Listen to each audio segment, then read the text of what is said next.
Fala, rapaziada, muito boa noite a todos. Quem está falando é Marcelo Santiago. Sejam todos muito bem-vindos à União Tricolor Paulista. Acabou de terminar lá em Salvador, Bahia 1, São Paulo 0.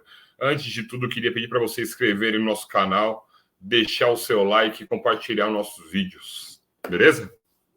E mais uma vez aqui, bom, tem umas coisinhas para falar para vocês aí, né?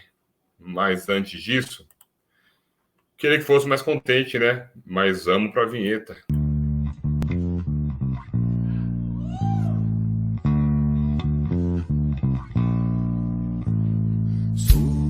Sou tricolor. Fala, rapaziada, voltamos. E eu queria falar um pouquinho com vocês sobre a derrota São Paulina lá em Salvador, que vai mais ou menos com o que eu disse mais cedo para vocês, o campeonato ioiô de São Paulo. Ganha um jogo aqui, perde outro jogo ali, e assim vai indo nesses nove jogos restantes do Campeonato Brasileiro, para a gente poder, pelo menos, respirar fundo, né? Eu queria falar para vocês aqui o seguinte, antes de tudo, vamos para o CG aqui embaixo. Apareceu o CG, tá aí. Derrota para o Bahia, análise de notas e o que esperar daqui para frente. Negócio é o seguinte, a gente perdeu lá em Salvador, mas uma partida em que o São Paulo não fez gols fora de casa. É um time que não tem constância fora de casa. Aliás, o São Paulo não tem constância nenhuma no campeonato inteiro, né? Tem alguns questionamentos sobre o nosso treinador. Pois é, Rogério Ceni, não adianta ser um mito, o maior atleta da história do clube, mas quis entrar na vida de treinador, vai ter que ser cornetado também, meu amigo, entendeu? E hoje o senhor fez algumas coisas aí que a gente precisaria entender um pouco mais, né? Mas antes de tudo aqui para vocês, eu quero dar uma análise geral dos jogadores de São Paulo e assim, uma análise geral, é só que alguns destaques positivos e negativos, tá? No caso, eu selecionei 3 jogadores para o destaque, tá? Vou falar primeiro sobre o Luciano para vocês. O Luciano foi substituído, né? Ele tem sido mantido entre os titulares, mesmo sem fazer bons jogos há algum tempo. A maioria dos torcedores de São Paulo guardam na memória o Luciano de 2020, né? Que fez aquela campanha que jogou muito com o Diniz, né? Só que esse jogador ainda não deu as caras em 2021, a exceção do Campeonato Paulista, onde ele voltou muito bem. Ele se machucou e voltou muito bem. E contra o Bahia, hoje ele teve mais uma atuação apagada. Não sei se estaria na hora dele comer um banquinho aí, né? Já vou falar. Então, mas a nota eu vou falar lá embaixo, tá? Quero falar agora também uma outra nota importante sobre o Thiago Volpe aí, tá? Eu coloquei 3 destaques aí, tá? Vocês avaliam se positivamente ou negativamente, tá?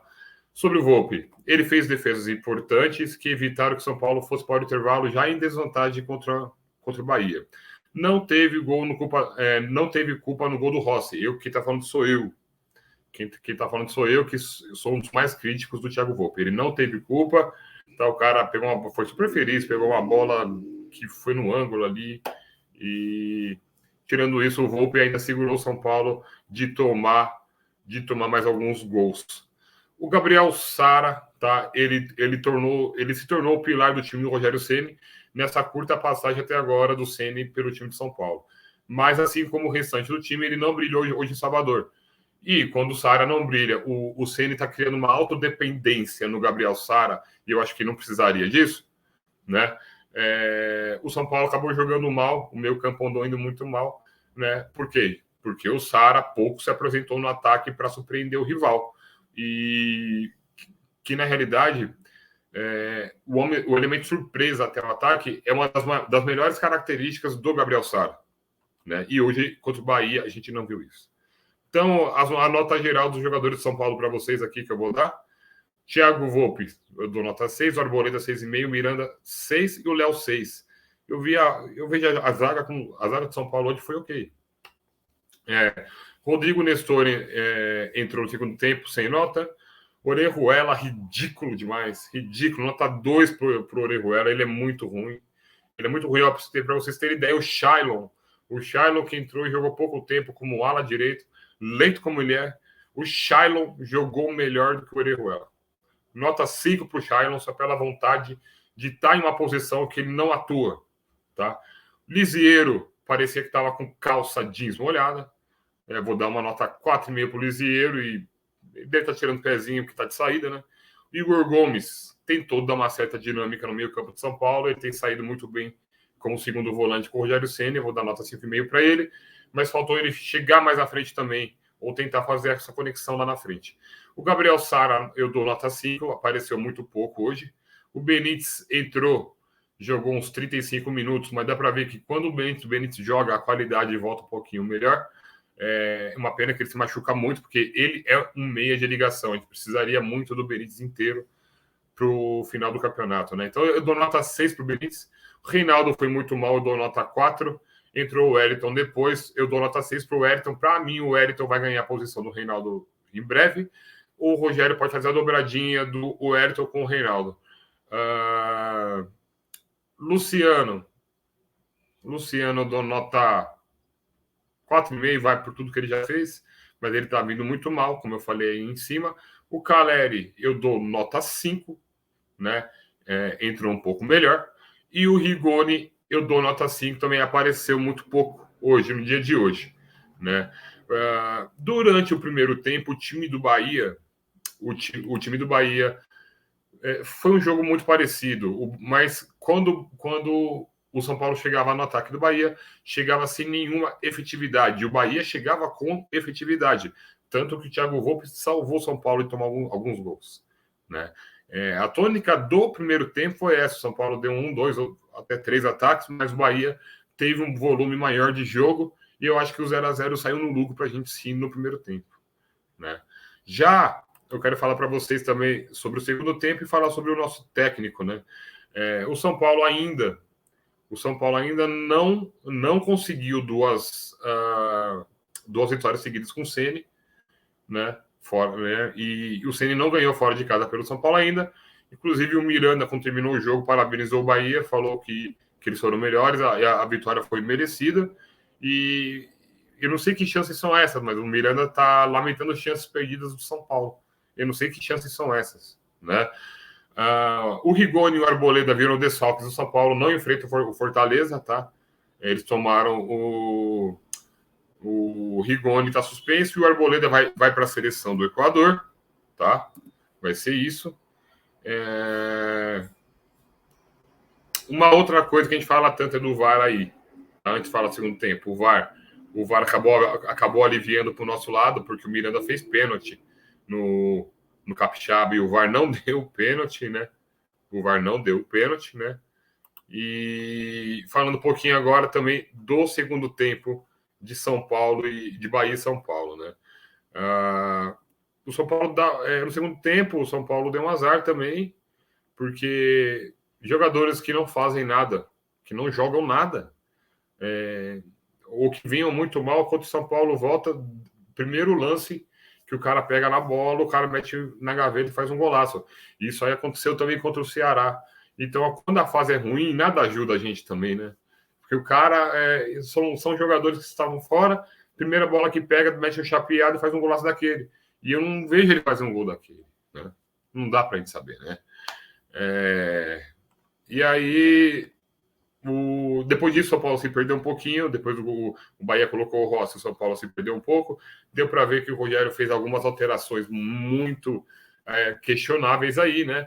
Apesar de eu ter questionado o Rogério e ter colocado o Shailon no segundo, né, tempo. Eu não achei que o Shailon foi mal. O Shailon não é lateral, mas ele não foi mal na bola. Inclusive, depois que estava 1-0 para o Bahia, o Shailon meteu um chapeado de esquerda, a bola pegou um efeito e quase entrou no gol, né? Foi uma tentativa do Rogério, porque a gente não tem lateral. Igor Vinícius é ruim, Orejuela é pior ainda, né?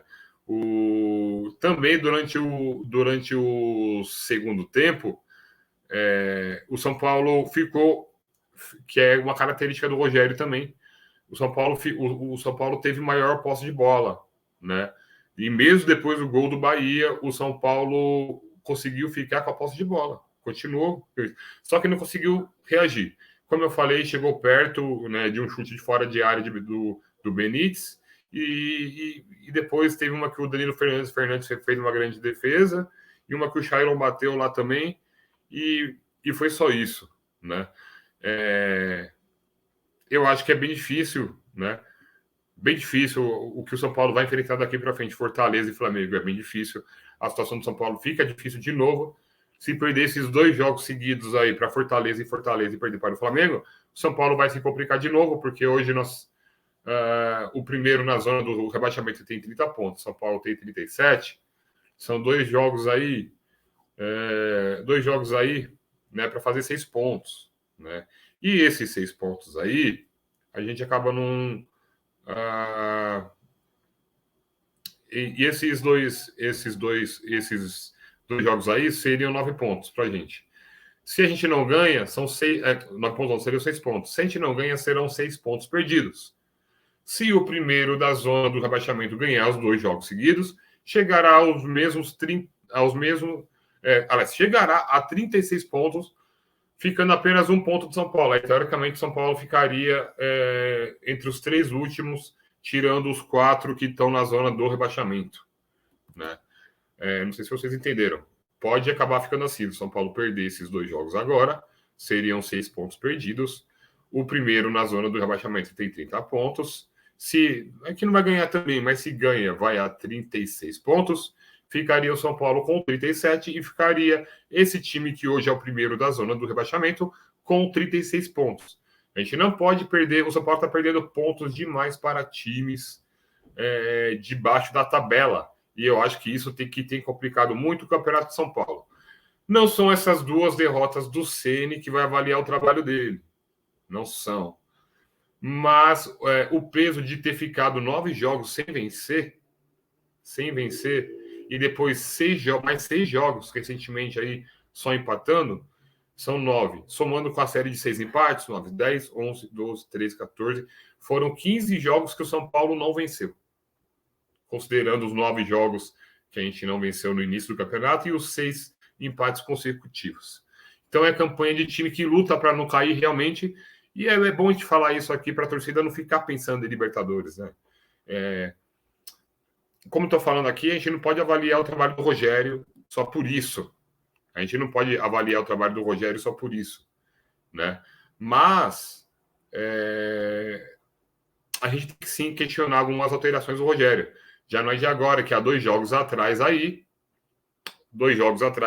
o próprio Rogério fez algumas alterações aí.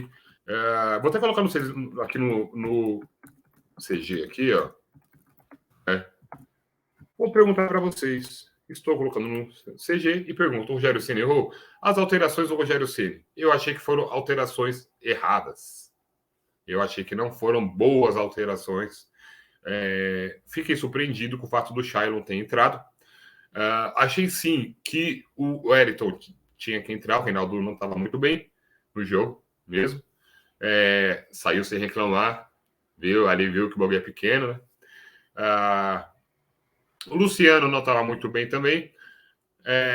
O Rogério quis tentar equilibrar o meio-campo de São Paulo no final do jogo com a entrada do Rodrigo Nestor, mas o Rodrigo Nestor jogou muito pouco, não dava para fazer mais nada.